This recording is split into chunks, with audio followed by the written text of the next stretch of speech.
Hello dear student, I am Sumit sir और मैं लेकर आया हूँ आपके लिए मैकेनिक्स का लेक्चर नंबर 5।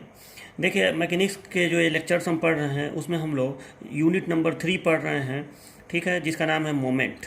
ठीक है, और बाकी यूनिट 1 और 2 हम लोग ऑफलाइन क्लास में पढ़ ही चुके थे। यूनिट 3 अब लगभग समाप्ति होने वाला है। यूनिट 3 में हम लोग सारी चीज़ें पढ़ चुके, बस एक चीज़ और बाकी है जिसका नाम है कपल। ठीक है, कपल, इसका हिंदी होता है बलयुग। तो एक ये हेडिंग बाकी है और इस हेडिंग में थोड़ा सा कुछ थ्योरी है, मतलब कुछ हमें समझना है कि कपल वगैरह ये क्या होता है, इसका प्रभाव पढ़ना है। ठीक है, इसकी विशेषताएं पढ़नी है, ये सब पढ़ना है हमें। तो कपल आप पढ़ लीजिए और फिर इससे रिलेटेड थोड़े बहुत न्यूमेरिकल, बहुत ज़्यादा न्यूमेरिकल इस पर नहीं है, थोड़े बहुत न्यूमेरिकल्स हैं जो आपको करने हैं, वो मैं करवा भी दूंगा। और फिर इस चैप्टर में एक वो वाला क्वेश्चन बाकी है जो मैंने आपको बताया था कि ये क्वेश्चन कई बार एग्जाम में पूछा गया है कि एक पहिया है और उसको किसी अवरोध पर चढ़ाना है, किसी रुकावट पर, तो कितना बल लगाकर इसको चढ़ाया जा सकता है। ठीक है, ये वाला क्वेश्चन अभी बाकी है। और एक और क्वेश्चन, सीढ़ी जो होता है, सीढ़ी ऐसे जब दीवार से टिकाया जाता है तो सीढ़ी की जो प्रतिक्रिया होती है यहाँ पे और यहाँ पे, वो भी निकालने वाला क्वेश्चन। तो ये एक दो क्वेश्चन बाकी है और फिर कपल जो हेडिंग है वो बाकी है। तो इस क्वेश्चन को मैं लास्ट में कराऊंगा और कपल मैं पहले जा रहा हूँ पढ़ाने, पहले इसका थ्योरी पढ़ा दे रहे हैं और फिर इसका न्यूमेरिकल भी करा देंगे। तो कोशिश कर रहे हैं कि आज ये जो यूनिट है हमारा 3 ये खत्म हो जाए, तो ताकि अब हमारा 3 यूनिट, जब टोटल 6 यूनिट है मैकेनिक्स में, तो 3 खत्म हो जाएगा तो 3 और बचेगा। ठीक है, तो चलिए आज इसको कोशिश करते हैं खत्म हो जाए। तो हेडिंग आपका रहेगा सबसे पहले कपल। ठीक है, कपल का हिंदी होता है बलयुग।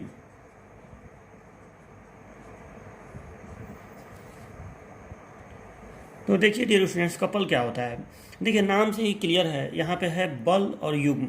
ठीक है, बल है और युग्म है। युग्म माने होता है जोड़ा। ठीक है, युग्म माने होता है जोड़ा। ठीक है, यानी बलों का जोड़ा। ठीक है, और जोड़े का मतलब क्या होता है कि जोड़े का मतलब होता है दो। ठीक है, कभी कोई भी दो पीस अगर हो तो उसे हम लोग जोड़ा कहते हैं। तो बल युग्म में क्या होता है कि बल एक एक बल नहीं होता है, इसमें गारंटी है कि हमेशा दो बल होते हैं। ठीक है, तो बल युग्म में हमेशा दो बल होते हैं, जैसे जूते चप्पल का जोड़ा होता है उस तरह से बल युग्म में हमेशा दो बल होते हैं। और ये दोनों बल एक स्पेशल तरीके से रहते हैं एक साथ। अब वो स्पेशल तरीका क्या है कि बल युग्म के जो दोनों बल होते हैं, ठीक है, वो दोनों बल बराबर होते हैं, विपरीत होते हैं। याद कर लीजिए, बराबर होते हैं, विपरीत होते हैं, समांतर होते हैं और एक सीध में नहीं होते हैं। ठीक है, एक सीध में ये नहीं होते हैं, मतलब इनकी जो क्रिया रेखाएं होती हैं वो थोड़ी अलग अलग होती हैं। ठीक है, ये नहीं कि इधर ये है और इधर ये है। ठीक है, ये दोनों भी बराबर हैं, विपरीत हैं और समांतर हैं। ठीक है, इसको भी समांतर कहेंगे अगर ये कई बिंदु पर आगे पीछे भी लग रहा है तो भी। ठीक है, तो अब ये नहीं होना चाहिए, मतलब ये बराबर होना चाहिए, विपरीत होना चाहिए, समांतर होना चाहिए और एक सीध में इनकी क्रिया रेखाएं नहीं होनी चाहिए। ठीक है, तो मतलब एक बल इधर होना चाहिए और एक बल इधर होना चाहिए। ठीक, तो ये आपका होता है बल युग्म। ठीक है, इसको हम लोग कहेंगे, मतलब इन दो बलों के जोड़ों को हम लोग कहेंगे बल युग्म। याद रखिएगा इस बात को।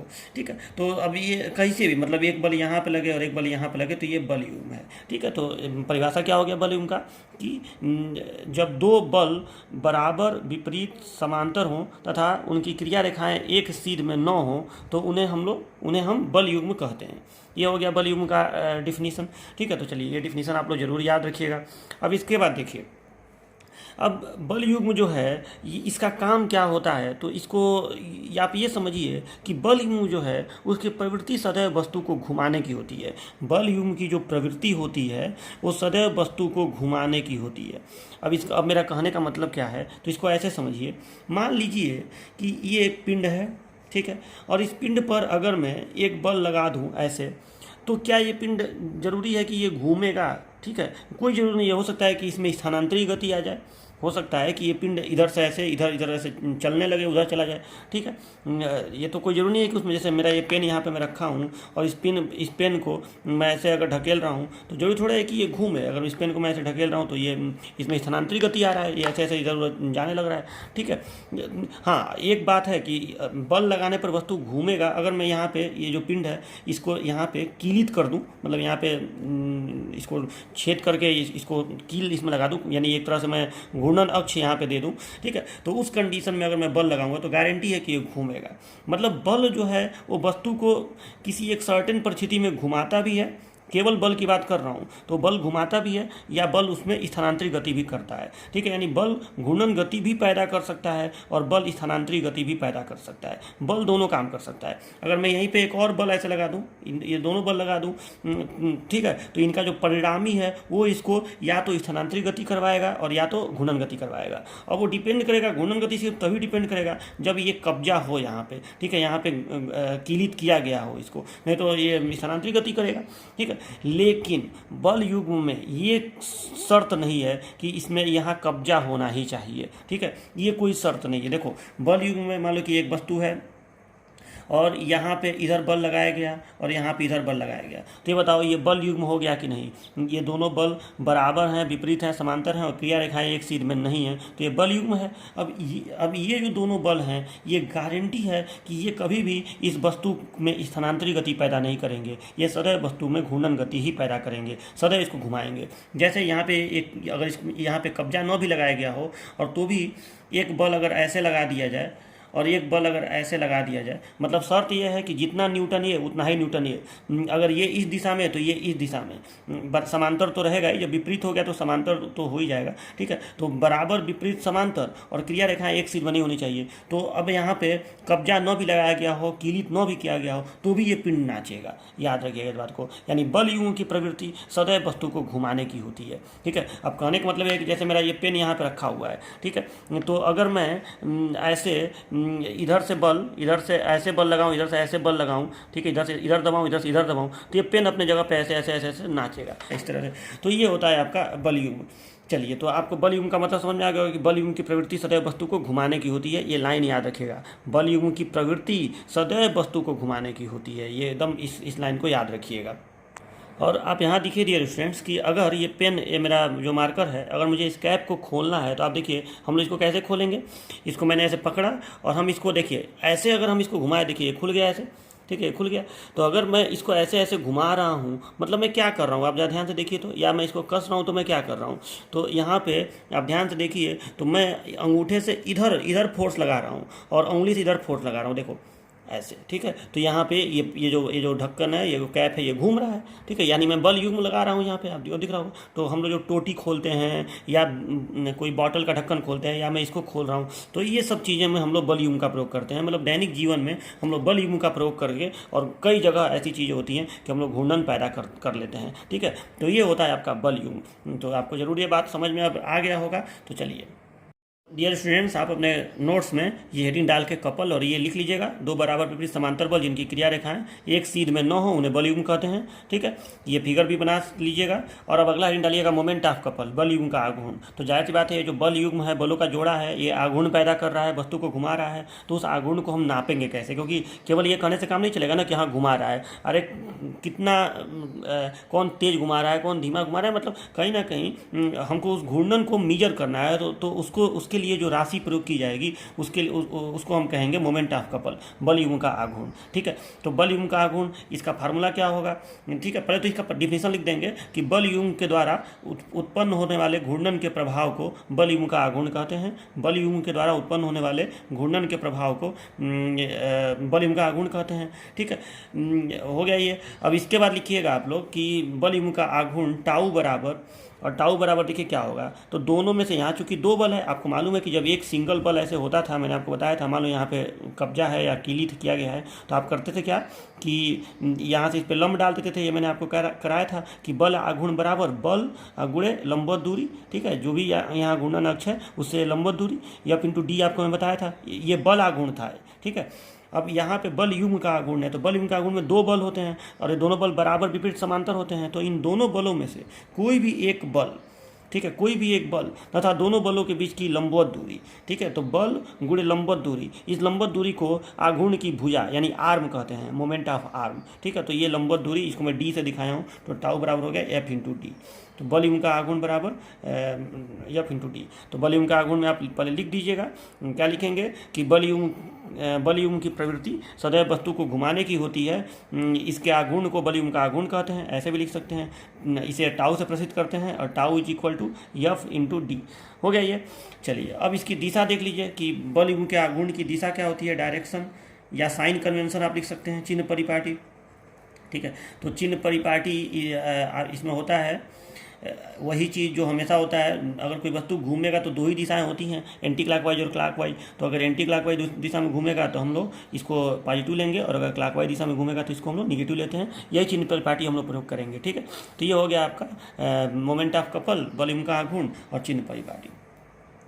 डालिएगा इफेक्ट ऑफ कपल, इसमें बस लिख दीजिएगा कि बल युग्म के द्वारा किसी वस्तु में घूर्णन प्रभाव उत्पन्न किया जाता है। बल युग्म के द्वारा किसी वस्तु में घूर्णन प्रभाव उत्पन्न किया जाता है, ठीक है। सिलेबस में ये लिखा हुआ है इसलिए मैं बता रहा हूँ कि बल युग्म के द्वारा वस्तु में घूर्णन प्रभाव उत्पन्न किया जाता है, बस इतना लिख दीजिएगा। और अब हम लोग नेक्स्ट हेडिंग डालेंगे जिसका नाम है प्रॉपर्टीज ऑफ कपल, मतलब बल युग्म के गुण या बल युग्म की विशेषताएँ, ठीक है। तो ये आपको पढ़ना है प्रॉपर्टीज ऑफ कपल, ठीक है। और ये हेडिंग एग्जाम में पूछा भी है कई बार, और ये इंपॉर्टेंट हेडिंग है इस टॉपिक का, प्रॉपर्टीज ऑफ कपल, ठीक है, बल युग्म की विशेषताएं।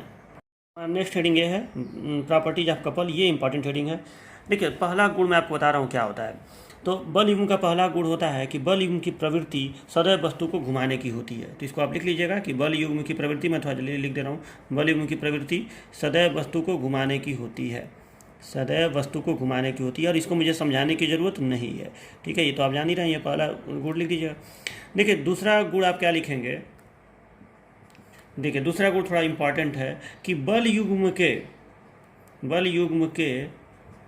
बलों का किसी बिंदु के परितः, बल युग्म के बलों का किसी बिंदु के परितः आघूर्णों का बीजगणितीय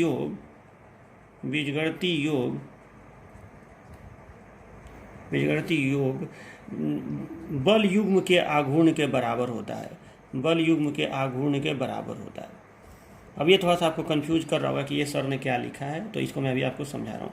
देखिए बल युग्म के बलों का किसी बिंदु के परितः आघूर्णों का बीजगणितीय योग बल युग्म के आघूर्ण के बराबर होता है। कहने का मतलब ये है कि मान लीजिए कि ये एक पिंड है, ठीक है, और इस पे बल युग्म लग रहा है। मान लो कि यहाँ पे ऐसे बल युग्म लग रहा है, तो मान लो ऐसे बल युग्म लग रहा है। अब और इस तल में मैं कहीं पे भी एक बिंदु लूँ, ऐसे कहीं पे भी एक बिंदु ले लूँ, कहीं पे बिंदु लेने के लिए मैं स्वतंत्र हूँ। तो इस बिंदु के परितः मैं इस बल का आघूर्ण निकालूंगा, मतलब ये वाली दूरी, ये मान लो कि ये लंबवत दूरी है, ठीक है, ऐसे बिंदु है, तो मान लो कि इस बल से ये लंबवत दूरी है, फिर इस बल से मान लो ये लंबवत दूरी है, ठीक है। तो मैं अगर ऐसा करूं कि कोई भी बिंदु, मैं बिंदु लेने के लिए स्वतंत्र हूँ, कोई भी एक बिंदु लेकर और इस बल से इस बिंदु की दूरी का अगर गुणा करूँ तो इस बल का आघूर्ण निकल जाएगा कि नहीं, इसके परितः इस बल का आघूर्ण इसके परितः निकल जाएगा। उसी तरह से इस बल से मैं इस बिंदु की दूरी का गुणा करूं तो इस बल का आघूर्ण निकल जाएगा इस बिंदु के परितः।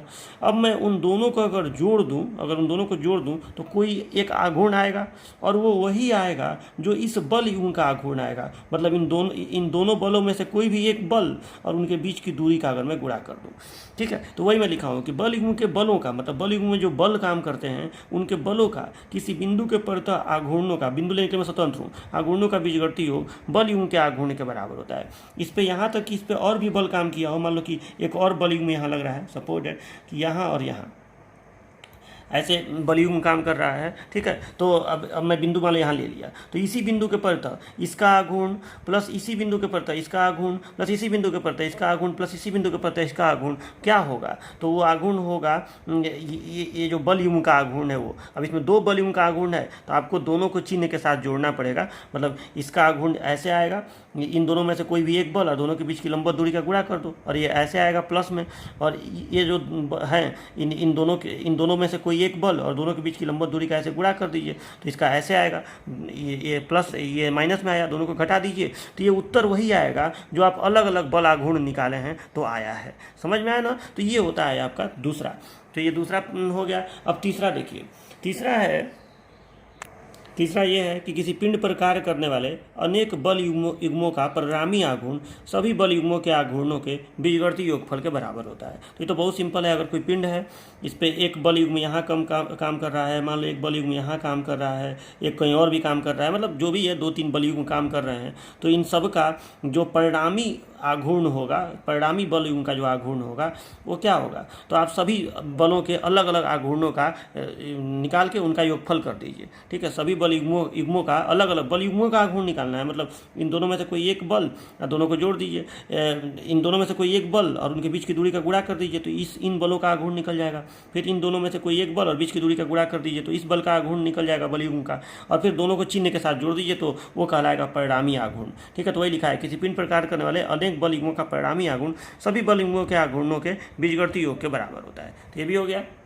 और देखिए अगला गुण में क्या लिखा हूँ, चौथा, कि बल युग्म के आघूर्ण को एक अन्य बल युग्म द्वारा ही संतुलित किया जा सकता है। ठीक है, इसका मतलब समझ लीजिए कि जैसे ये कोई पिंड है और इस पर कोई ऐसे बल युग्म लग रहा है, तो ये ऐसे ऐसे घूर्णन करने लगेगा। ठीक है, तो अब इस पर आघूर्ण उत्पन्न हो गया। अब इस आघूर्ण को अगर आपको संतुलित करना है, तो ये नहीं कि आप एक जगह ऐसे बल लगा दिए तो संतुलित हो जाएगा। आपको इसको संतुलित करने के लिए कोई ना कोई बल युग्म ही लगाना पड़ेगा। अब यहाँ पे हो सकता है कि आपको ऐसे बल लगाना पड़े। ठीक है, ऐसे बल युग्म लगाना पड़े, तो अब ये ऐसे घुमा रहा है, ये ऐसे घुमाने की कोशिश करेगा, तो ये अब ये देखना पड़ेगा कि जितना न्यूटन मीटर का, मान लो कि ये बल है 10, तो ये भी बल होगा 10 और बीच की दूरी है 5, तो 10 × 50 हुआ ना, तो 50 न्यूटन मीटर का ये आघूर्ण पैदा कर रहा है। और मान लो कि आपने ये जो बल युग्म लगाया है, सपोज डैट कि ये 25 न्यूटन का, सपोज डैट कि इन दोनों के बीच की दूरी, सपोज डैट कि ये जो दोनों के बीच की दूरी है ये 2 मीटर है, तो अगर आप 25 न्यूटन का बल लगा देंगे तो भी 25 दूना 50 हो गया, लेकिन ये इस दिशा में पैदा हुआ, इस दिशा में, तो ये संतुलित हो जाएगा। ठीक है, अगर ये भी दूरी मान लो कि 5 ही मीटर है, तो आपको यहाँ भी 10 और यहाँ भी 10 लगाना पड़ेगा। मतलब कैसे भी करके आपको वही बल युग्म का आघूर्ण पैदा करना पड़ेगा जो इसको ऐसे ऐसे घुमा रहा था, उतना ही आप इस दिशा में पैदा करवा देंगे, चाहे जैसे भी हो, इस दिशा में पैदा करवा देंगे, उतना ही बल युग्म का आघूर्ण तेज संतुलित हो जाएगा। मतलब बल युग्म के आघूर्ण को संतुलित करने के लिए हमें बल युग्म ही चाहिए, कोई एक बल लगाकर हम उसे संतुलित नहीं कर पाएंगे। ठीक है, तो ये आपको समझ में आ गया होगा। चौथा ये हो गया। और देखिए लास्ट वाला ये मैं क्या लिखा हूँ, पाँचवां, कि बल युग्म के आघूर्ण का मान तथा दिशा स्थिर रखते हुए उसके बलों का मान, दिशा तथा भुजा बदली जा सकती है। ठीक है, ये थोड़ा सा टिपिकल है, मैं इसको बता रहा हूँ कि ये इसका मतलब क्या हुआ। ठीक है, कि देखो मान लो कि कोई ये वस्तु है, ठीक है, जिसपे इस तरह से 2 बल लग रहा है। ठीक है, मान लो कि यहाँ पे ऐसे बल युग्म लग रहा है। ठीक है, ये मान लो कि F1 है और ये F2 है और इसके बीच की दूरी ये सपोज एट R1 है।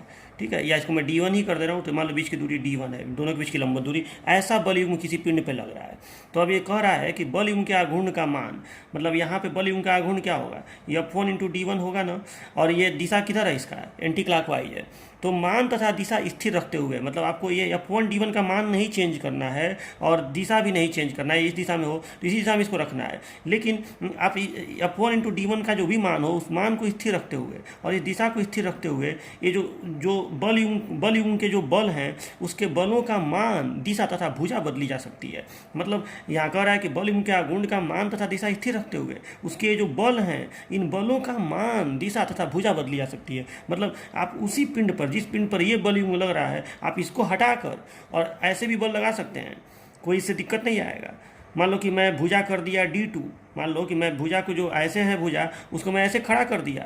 ठीक है, और इसको मैं कर दिया D2, छोटा कर दिया, लेकिन मैं तब इसको बड़ा करूंगा, जाहिर सी बात है। ये मान लो मैं कर दिया F1 और ये मैं मान लो कर दिया F2। अब सपोज डैट कि अब इस बल युग्म का जो आघूर्ण होगा, ये भी बल युग्म है, ये भी बल युग्म है, इसको मैं कर दिया F2 और इसको भी कर दिया F2, अब ये भी बल युग्म है।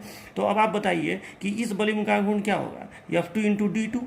ठीक है, और इसकी दिशा क्या होगी, एंटी क्लॉकवाइज, ये भी एंटी क्लॉकवाइज। और मान लो कि F2 × D2 बराबर F1 × D1 हो। ऐसा नहीं हो सकता है क्या, यहाँ पे मैंने D1 को मैंने यहाँ पे थोड़ा सा कम किया है, तो F2 को बढ़ा भी तो दिया है। ठीक है, तो मैंने जो पहले यहाँ पे जो बल था, ठीक है, यहाँ पे जो बल था पहले F1 और F1, इन दोनों में से कोई भी एक बल और उनके बीच की दूरी का आप गुणा करेंगे तो F1 × D1 यहाँ पे आघूर्ण हो जाएगा। ठीक है, और यहाँ पे मैंने क्या किया कि इस D1 को मैंने कम करके D2 कर दिया, लेकिन मैंने इस F2 को बढ़ा भी दिया। तो हो सकता है कि इन दोनों का गुणनफल, अगर इन दोनों का गुणनफल बराबर आ गया, मतलब इस बल युग्म का आघूर्ण और इस बल युग्म का आघूर्ण सेम है, दिशा भी दोनों का सेम ही आपको दिख रहा है, तो मैं इसको हटा के ये वाला लगा सकता हूँ, या इसको भी हटा के मैं ऐसे लगा सकता हूँ, ऐसे तिरछा करके। और अब जितना भी हो, अब ये देख, ठीक है, यहाँ पे मैं F3, यहाँ पे F3 और यहाँ पे D3 कर सकता हूँ, और यहाँ पे भी F3 × D3 का मान इसके बराबर आना चाहिए। तो आपको ये बात समझ में आया होगा। तो इससे कोई पिंड की साम्यावस्था, मैंने पिंड जैसे है उसी कंडीशन में रहेगा, उसके घूर्णन पे कोई असर नहीं पड़ेगा। तो मैं ये भी लगा सकता हूँ, ये भी लगा सकता हूँ, ये भी लगा सकता हूँ। तो आपको समझ में आ गया होगा कि यही आघूर्णों का यही पांचवा इसका प्रॉपर्टी है। ठीक है, तो आप ये प्रॉपर्टी लिख के ये फिगर भी बनाएंगे और ऐसे ये सिंबल है, मतलब इसमें कोई अंतर नहीं है, उसी का ये सिंबल है। ठीक है, और नीचे आप लिख भी देंगे कि F1D1 बराबर F2D2 बराबर F3D3। ठीक है, ये आप ऐसे शो भी कर देंगे। ठीक है, कहने का मतलब ये है कि मान लो कि मान लो कि यहाँ पे मान लीजिए कि जो दोनों बल हैं ये 2-2 न्यूटन के हैं, सपोर्टेड 2-2 न्यूटन के बल हैं और इनके बीच की दूरी 9 मीटर है। तो 9 दूना 18 न्यूटन मीटर हुआ कि नहीं? तो ये 18 न्यूटन मीटर हो गया। अब मैं क्या कर रहा हूँ कि इसके बीच की दूरी को कम कर दे रहा हूँ। मान लो मैंने बीच की दूरी को यहाँ पे 6 कर दिया। ठीक है, तो इसको मैं अगर 3-3 कर दूं तो भी तो यहाँ पे 6-3 18 ही हुआ, तो ये भी तो 18 न्यूटन मीटर आया। ठीक है, तो कोई फर्क नहीं पड़ा। इसको मैं बढ़ा दिया, इसको बढ़ा दिया, ये जो पहले 2-2 था उसको मैं 3-3 कर दिया और बीच की दूरी को कम कर दिया। ठीक है, उसी तरह से मान लो कि यहाँ पे ये दूरी 6 मीटर हो जाए तो इसको मैं अगर 3 कर दूँ और इसको 3 कर दूँ, नहीं यहाँ मान लो कि ये दूरी मतलब कुछ और हो जाए। ठीक है, कुछ और हो जाए ये दूरी, तो उसको भी मैं चेंज कर सकता हूँ। ठीक है, मान लो कि ये दूरी 3 मीटर अगर हो जाए तो बल को मैं 6-6 कर सकता हूँ। ठीक है, तो जैसे भी हो, मतलब 18 आ गया तो मैं उसको रिप्लेस कर सकता हूँ। बल उनके आघूर्ण का मान और दिशा स्थिर रखना है। अगर ऐसा करके मैं उसके बलों का मान, दिशा और भुजा बदल सकता हूँ। ठीक है, तो आप इसको ऐसे ही नोट कर लीजिएगा इस तरह से।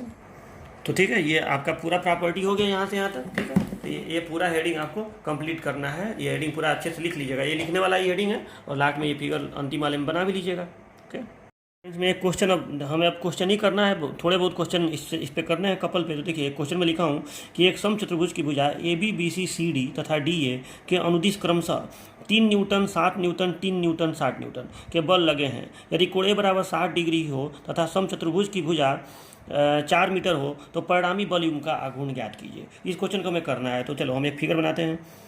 एक समचतुर्भुज बनाया जाए। आपको मालूम है समचतुर्भुज, ट्रेपेजियम जिसको बोलते हैं इंग्लिश में। ठीक है, इसका हर एक जो भुजा है, साइड है, वो क्या होता है? इक्वल होता है। ठीक है, और पैरेलल होता है।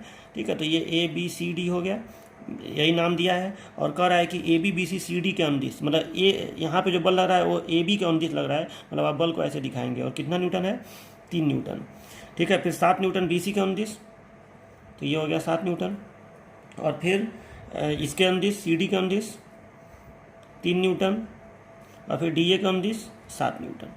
अब आप बताइए कि ये बल इधर और ये बल इधर बराबर, विपरीत, समांतर और क्रिया रेखा एक सीध बनाई है, तो यहाँ बल युग्म बना कि नहीं? और ये बल इधर, ये बल इधर, बराबर, विपरीत, समांतर, तो बल युग्म बना कि नहीं? तो ये हो गया बल युग्म। और ये 2 बल युग्म हो गए तो दोनों अपना अपना आघूर्ण पैदा करेंगे, तो आपको परिणामी बल युग्म का आघूर्ण बताना है। तो मैंने आपको नियम क्या बताया था अभी, मतलब थोड़ी देर पहले, बल युग्म के आघूर्ण के गुण में, कि परिणामी बल युग्म का आघूर्ण कैसे निकलता है। अलग अलग बल युग्म का आघूर्ण निकाल के जोड़ दीजिए। ठीक है, तो इस बल युग्म का आघूर्ण क्या होगा? तो इन दोनों में से कोई एक बल और दोनों के बीच की लंबवत दूरी। ठीक है, तो लंबवत दूरी तो हमें पता करना पड़ेगा। चलो अभी हम पता करते हैं। और फिर इस बल युग्म का आघूर्ण क्या होगा? इन दोनों में से कोई भी एक बल, यानी 7 गुणे दोनों के बीच की ये लंबवत दूरी। ठीक है, तो अब देखिए लंबवत दूरी कैसे निकलेगा। तो हम एक काम करते हैं, यहाँ से इस पर ऐसे लंब डाल देते हैं। एक मान लो यहाँ पे नाम दे दिया E। ये कोण आपको दिया है 60 अंश। ठीक है, तो ये बताइए ये जो DE है, DE ये इसके और इसके बीच का लंबवत दूरी होगा कि नहीं? बताओ। ये जो DE है, 3 और 3 के बीच का लंबवत दूरी होगा कि नहीं? तो हम DE पता कर लेते हैं। और जो दूरी ये DE का आएगा, जो दूरी DE का आएगा, वही दूरी इस 7 न्यूटन और इस 7 न्यूटन के बीच भी आएगा। ठीक है, वही लंबवत दूरी इसके और इसके बीच में भी आएगा। ओके, ठीक है, उसके लिए हमें यहाँ से ऐसे लंब डालना पड़ेगा, समझ रहे हैं ना? ऐसे लंब डालना पड़ेगा। मान लो कि ये DF लंब हो गया। ठीक, तो अब इस कंडीशन में जो DF दूरी होगा वो इस 7 और 7 के बीच का दूरी होगा, और वो उतना ही आएगा जितना ये DE आएगा। ठीक है, क्योंकि ये इक्वल है। ठीक है, तो इसमें हम केवल DE पता कर ले तो हमारा काम हो जाएगा। तो देखो DE कैसे पता चलेगा? तो हमें क्या करते हैं, हमें ये पता करना है ना, यानी लंब पता करना है और ये कोण पता है। तो साइन थीटा लगा दो। तो साइन 60 इज इक्वल टू हो गया DE अपान ये DA। ठीक है, तो DE इज इक्वल टू हो गया DA साइन 60, और DA का मान दिया है 4 मीटर, तो 4 साइन 60। और आपको मालूम है कि साइन 60 का मान क्या होता है? √3/2। तो ये हो गया 2√3, इतना हो गया, इतना मीटर। ठीक है, तो ये हो गया। अब देखिए, तो DE का मान निकल गया। अब हम निकालेंगे परिणामी बल आघूर्ण। ठीक है, परिणामी बल आघूर्ण टाउ बल युग्म का आघूर्ण, बल आघूर्ण नहीं, बल युग्म का आघूर्ण, परिणामी बल युग्म का आघूर्ण टाउ। तो ये टाउ कितना हो जाएगा, तो थोड़ा चिन्ह का ध्यान दे लीजिए। ये जो 3 है ये ऐसे ना चाहेगा एंटी क्लॉकवाइज, और जो 7 है ये भी एंटी क्लॉकवाइज। देख लीजिए 7 भी ये इधर लग रहा है, इधर लग रहा है, जैसे बात है ऐसे ऐसे नचाएगा ये, और 3 वाला इधर लग रहा है, इधर लग रहा है, तो ऐसे ऐसे नचाएगा। तो दोनों एंटी क्लॉकवाइज, तो दोनों जुड़ जाएगा। तो पहले वाले का हो जाएगा दोनों में से कोई एक बल, तो 3 गुणे DE, ठीक है, या सीधे लिख दो 2√3, और प्लस दूसरा वाला सीधे जुड़ जाएगा 7 गुणे दोनों में से कोई एक बल, और दोनों के बीच की लंबवत दूरी यहाँ भी वही आएगा D, तो 2√3। ठीक है, तो ये आप इसको बस अब इसको जोड़ देना है। ठीक है, तो ये हो गया 6√3 और ये हो गया 14√3, तो ये हो गया 20√3, इतना न्यूटन मीटर। ये आंसर हो गया परिणामी बल युग्म का आघूर्ण। ठीक है, तो ऐसे ये क्वेश्चन सॉल्व होगा। डियर स्टूडेंट्स, अब मैं आपको 4 क्वेश्चन दे रहा हूँ। ठीक है, तो ये पहला क्वेश्चन है, देख लीजिए ABCD 50 सेंटीमीटर भुजा का वर्ग है, AB एवं CD के अनुदिश। ठीक है, ऐसे वर्ग है, और AB और CD के अनुदिश, ये नाम देख लीजिएगा, A से B मतलब AB के अनुदिश, CD के अनुदिश। ठीक है, 100 न्यूटन, AB और CD के अनुदिश 100 न्यूटन, AD और CB के अनुदिश। ठीक है, AD और CB, तो ऐसे नाम देते समय सावधानी, ABCD ऐसे लिख के A से B की तरफ ऐसे बल लग रहा है, फिर C से D की ओर यानी ऐसे बल लग रहा है, और AD यानी ऐसे A से D की ओर, और CB यानी ऐसे। ठीक है, ऐसे यहाँ 160 लग रहा है, यहाँ 100 लग रहा है, तो ऐसे कर लीजिएगा। ठीक है, और आपको बताना है कि अगर इस तरह से बल लग रहा हो तो परिणामी बल युग्म का आघूर्ण कितना होगा। तो काफ़ी इजी क्वेश्चन है। चलिए, वर्ग है वो, ठीक है। दूसरा देखिए, समचतुर्भुज ABBCCDDA के अनुदिश क्रमशः 3 न्यूटन 8 न्यूटन 3 न्यूटन 8 न्यूटन के बल लगे हैं। यदि कोणे बराबर 60, समचतुर्भुज की भुजा 2 मीटर, तो वह बल युग्म का आघूर्ण बताइए जो संतुलन पैदा कर सके।